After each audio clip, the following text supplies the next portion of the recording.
I've been talking about procrastination for a long time. And I want to say, first of all, procrastination is a big word that we use to cover a multitude of, some might say, sins. We don't always mean procrastination, especially that will, like medical advocate, DNR stuff. We don't want to think about the fact that we're going to die. I just did my will recently, and it is a little strange to download a document that says the last will and testament of Samantha Bennett. It's like, well, that seems very final, but I'm telling you, that day is coming. Doesn't have to be bad news. From what I hear about death, everybody who's been says it's great. It is true that someday you won't be here anymore. You won't be here to put this stuff off. So what do we want to do about that? I find, honestly, that remembering my mortality can motivate me to do things, especially things that I think are hard or complicated. I think there's 3 things getting in the way of you and the thing that you say you want to do. The number one thing I think encourages us to put things off is desire.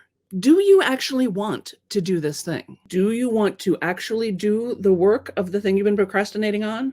Or do you only want the result of having done it? Or do you not genuinely care about it at all? Because those are 3 different things. If you really want to do it, you're probably ready to move forward on it. The things you really want to do pretty much get done. And the things you don't want to do pretty much don't get done. But sometimes when something's been on the list for a long time, or we have a lot of anxiety about it, or we think it might change things in our lives if we got it done, like going public with our website, announcing our business, seeking out new clients, writing a book. We know that that's going to have an effect on our lives. So we might be reluctant that way. So I encourage you to tune into your desire. How much do you actually want to do this thing? And if the answer is 0, then stop waiting for desire to kick in, because it's not going to do it. Stop waiting like, oh yeah, there's going to be some moment when I wake up and I'm like, today's the day. It's never going to happen. So you need some other construct, right, to take the place of desire. Or hire it out. There's people who will do all kinds of things for you for really very reasonable sums of money. Certainly way less than if you paid yourself $1 for every time you put it off. If what you want is the result of having done the thing, see if you can't pay somebody else to do it. Now, there are a few things that in fact do require you and only you to do them. And if you have no desire to do them, if you check in with your belly and you're like, oh wow, there's nothing there, we need to move forward with some other strategies. But like I said, stop waiting for the desire. Stop waiting for that moment when you're like, yes, I'm feeling it today, because it's not coming. If you do feel some desire and maybe it's just sort of died down over time, amp it up. Amp it up for yourself. Tell yourself, I can't wait. I can't wait till I get to do this. I can't wait till I get to go to the gym. I can't wait until I get to clean out that closet. Ooh, I'm looking forward to that. Even if you're just psyching yourself up sort of falsely, you know what? Your inner self doesn't really know the difference. If you tell yourself enough, I'm super into this, I can't wait, your body will be like, oh, okay, we're psyched. Great, let's do it. So if you have no desire, stop waiting for desire, figure out something else. If you can pay somebody else to do it, pay somebody else to do it. If you have a little bit of desire, fan the flames of that desire. Tell yourself you can't wait. Promise yourself a big prize if you do it. The second thing you need is a deadline. Deadlines have beauty and magic connected to them. They are so exciting. And I always have people tell me like, I don't know, Sam, I never do anything till the last minute. Kitten, nobody does anything till the last minute. That's how we know when something needs to be done, is because it's the last minute. Now, your last minute may be different than my last minute, but nevertheless, we do things when it's time to do them. So you can trust your sense of inner timing. If it hasn't been the right time to do it, it probably hasn't needed to be done. You may be giving yourself a hard time over something that really wasn't ready. Because as much as we may love to set goals and have timelines and say, I should be finished with this book by now, projects also, they have their own timeline. There is sort of a divine readiness to things. Also, you need something to help you hopscotch over your perfectionism, and a deadline's going to do that. This is you guys fretting over little teeny tiny things. I'm afraid I'm going to make a mistake. That's perfectionism in disguise. Set the deadline. When are you going to do this by? End of today? End of tomorrow? End of the weekend? When do you want to start spending 15 minutes a day on it?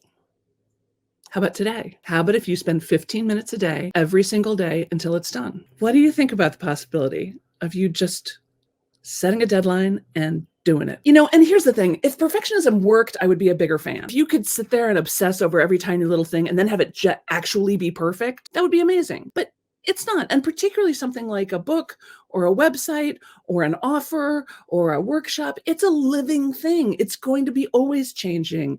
And in some ways, you're never going to know what's wrong with it until you get it out into the world. And then everybody's going to say, oh, by the way, this is wrong. And you're like, oh, right. Thank you. I'll fix that right now. Oh, this isn't streaming. Oh, good. Thank you right now. You got to get it out there, because otherwise the stuff that you're obsessing about, the stuff that you think is so problematic, most people aren't even going to notice, right? Maya says, I've set several deadlines before and I've already missed them, but putting it back in my mind gives me some hope. There's always consequences as well as deadlines. My dear friend, Amy Ehlers, who's one of the best coaches, women's leadership coaches in the world, taught me this little trick. You tell me when you're going to have this thing done by. Simultaneously, you write out a check as a donation to a social or political group with whom you violently disagree, and you give me that check and you tell me, okay, if I have not shown you the finished result by X date, you can mail that check, right? Because now it's not just like you got to do the thing, but now you're going to be on their list. It's very effective. I mean, you might have to attach some consequences. So is this a desire issue? Is this a deadline issue? Or is it a doubt issue? Are you just uncertain? Are you questioning? Are you filled with self-doubt? Is it the perfectionism thing? I'm not really sure this is the right book to write. I'm not really sure anybody wants this. I'm not really sure. I'm not really sure. Hi, Kathy. Hi, Cindy. I get it. There's only one answer to that, which is to start. If you have real, genuine questions, then either ask an expert or decide to trust your own wisdom. But otherwise, just start. 15 minutes a day. Boom, boom, boom. 15 minutes a day. Boom, boom, boom. Make this much progress, this much progress, this much progress. You're not going to know. You cannot know ahead of time whether or not something is a good idea. You cannot know ahead of time whether something is a waste of time. You have to just do it. But you need to have desire, or you need to have a substitute for desire, like a buddy system, like a big prize, like a big threat, like a carrot or a stick or something. You have to have a deadline. That's how we know when things happen. That's how your brain organizes things. We live in a time-bound world, and you need to stop letting doubt get in your way. I want you to remember how great you're going to feel when it's done. How proud I'm going to be of you. We'll be here cheering you on. You can come back and go, I did it. We'll go, yay, right? If this is something that interests you, you may want to pre-order my new book, The 15-Minute Method. The Surprisingly Simple Art of Getting It Done. It's coming out June 18th. You can order it from your local bookstore. And apparently Amazon's been shipping books really early. So even though the pub date is June 18th, you may get it before that. I also wanted to mention that we did the Bunny Slope last Saturday, the world's easiest email marketing training, and it was hugely successful, and we're going to do it again in June.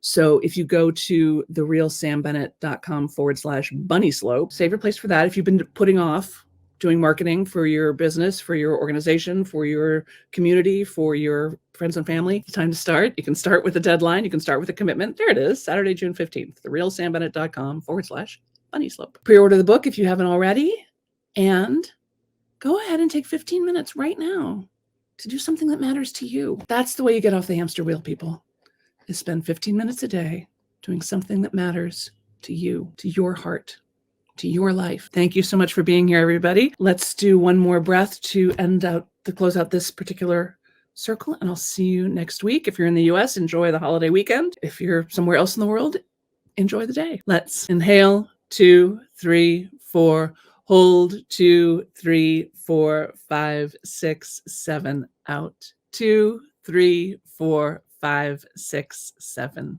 8. Thanks, everybody. Thanks so much for being here.